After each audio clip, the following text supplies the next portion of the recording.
ಶೀಘ್ರವೇ ರಾಜ್ಯದ ಶಾಲಾ ಕಾಲೇಜುಗಳಲ್ಲಿ ಮೊಬೈಲ್ ಅನ್ನು ಕಂಪ್ಲೀಟ್ ಆಗಿ ಬ್ಯಾನ್ ಮಾಡಲಾಗುತ್ತಾ ಅನ್ನುವಂತಹ ಪ್ರಶ್ನೆ ಇದೆ. ಮೊಬೈಲ್ ಬ್ಯಾನ್ ಬಗ್ಗೆ ಸಿಎಂ ಸಿದ್ದರಾಮಯ್ಯ ಅವರು ಸುಳಿವು ಕೊಟ್ಟಿದ್ದಾರೆ. ವಿವಿ ಪ್ರಗತಿ ಪರಿಶೀಲನಾ ಸಭೆಯಲ್ಲಿ ಮೊಬೈಲ್ ಬ್ಯಾನ್ ಬಗ್ಗೆ ಮಾಹಿತಿ ಇದೆ. ವಿಸಿಗಳಿಂದ ಕೂಡ ಅಭಿಪ್ರಾಯವನ್ನ ಸಿಎಂ ಸಿದ್ದರಾಮಯ್ಯ ಅವರು ಕೇಳಿದ್ದಾರೆ. ಸಿಎಂ ಪ್ರಸ್ತಾಪಕ್ಕೆ ವಿಶ್ವವಿದ್ಯಾಲಯದ ಕುಲಪತಿಗಳು ಕೂಡ ಒಪ್ಪಿಗೆಯನ್ನ ಸೂಚಿಸಿದ್ದಾರೆ. ಅಧಿಕೃತ ಆದೇಶದ ರೂಪದಲ್ಲಿ ಇದು ಬರಬೇಕು. ಬಟ್ ಈ ಆದೇಶ ಹೆಂಗ್ ರಿಸೀವ್ ಆಗುತ್ತೆ ವಿದ್ಯಾರ್ಥಿಗಳಿಂದ ಅನ್ನೋದನ್ನ ನೋಡಬೇಕು. ಶಾಲೆಗಳಲ್ಲಿ ಅಷ್ಟು ಬಿಸಿ ತಟ್ಟುತ್ತೋ ಬಿಡುತ್ತೋ, ಬಟ್ ಕಾಲೇಜುಗಳಲ್ಲಂತೂ ದೊಡ್ಡ ಮಟ್ಟದ ಬಿಸಿ ತಟ್ಟುವಂತಹ ಸಾಧ್ಯತೆ ಇದೆ. ವಿದ್ಯಾರ್ಥಿಗಳು ಮೊಬೈಲ್ ಅಡಿಕ್ಷನ್ ಇಂದ ದೂರ ಬರಬೇಕು ಅನ್ನೋದು ಸಿಎಂ ಸಿದ್ದರಾಮಯ್ಯ ಅವರ ಆಲೋಚನೆ.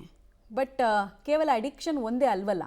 ಇವಾಗ ಅದೇನೋ ಕಂಟೆಂಟ್ ಕ್ರಿಯೇಟರ್ ಹಬ್ಬು ಗಿಬ್ಬು, ಆಮೇಲೆ ಬಹುತೇಕ ಕ್ಲಾಸ್ಗಳು ಸ್ಮಾರ್ಟ್ ಕ್ಲಾಸ್ಗಳೆಲ್ಲ ಮೊಬೈಲ್ನಲ್ಲೇ ನಡೆಯೋದ್ರಿಂದ ನಮಗೆ ಬೇಕೇ ಬೇಕು ಅಂತ ಕೂಡ ಹಠ ಹಿಡಿಬೋದು. ಕೆಲವರು ಇದನ್ನು ವಿರೋಧಿಸಬಹುದು, ಪರ ವಿರೋಧದ ಚರ್ಚೆಗೆ ಇದನ್ನು ನಾಂದಿ ಹಾಡಬಹುದು. ಬಟ್ ನೋಡಬೇಕಾಗತ್ತೆ, ಹೈಯರ್ ಅಪ್ಸಲ್ಲಿ ಇದ್ರ ಬಗ್ಗೆ ಡಿಸಿಷನ್ಗಳು ಆಗ್ತಾ ಇದೆ. ಅಧಿಕೃತವಾಗಿ ಆದೇಶ ಹೊರಬರಬೇಕಾಗಿದೆ. ವಿವಿ ಪ್ರಗತಿ ಪರಿಶೀಲನಾ ಸಭೆಯಲ್ಲಿ ಈ ಕುರಿತಂತೆ ಮಾಹಿತಿಯನ್ನು ಕೊಟ್ಟಿದ್ದಾರೆ. ಶಾಲೆಗಳಲ್ಲಿ ಅಷ್ಟು ಸಮಸ್ಯೆ ಆಗಲಿಕ್ಕಿಲ್ಲ, ಯಾಕಂದರೆ ಶಾಲೆಗಳಲ್ಲಿ ಈಗಲೂ ಕೂಡ ಮೊಬೈಲ್ಗಳನ್ನು ಕ್ಯಾರಿ ಮಾಡೋಂಗಿಲ್ಲ.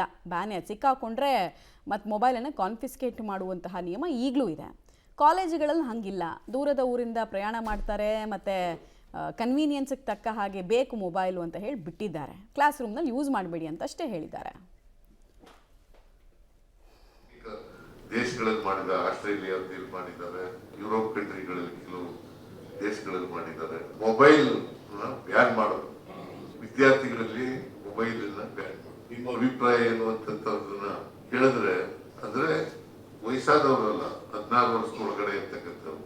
ಬಹುಶಃ ಬಹಳಷ್ಟು ಮಕ್ಕಳುಗಳು ಸೋಷಿಯಲ್ ಮೀಡಿಯಾದಲ್ಲಿ ಸಿಕ್ಕಾಕೊಂಡು ಹಾಳಾಗ್ತಾ ಇರ್ತಕ್ಕಂಥದ್ದನ್ನು ನಾವು ಕಾಣ್ತಾ ಇದ್ದೀವಿ. ಸೊ ಇದು ಒಂದು ಬಿಡಿಗಾಗ್ತದೆ. ಡ್ರಗ್ಸ್ ನಿಮ್ಮ ಕ್ಯಾಂಪಸ್ಗಳಲ್ಲಿ ಕನಿಷ್ಠ ಪಕ್ಷ ಡ್ರಗ್ಸ್ ಮುಕ್ತ ಆಗಬೇಕು. ಅನೇಕ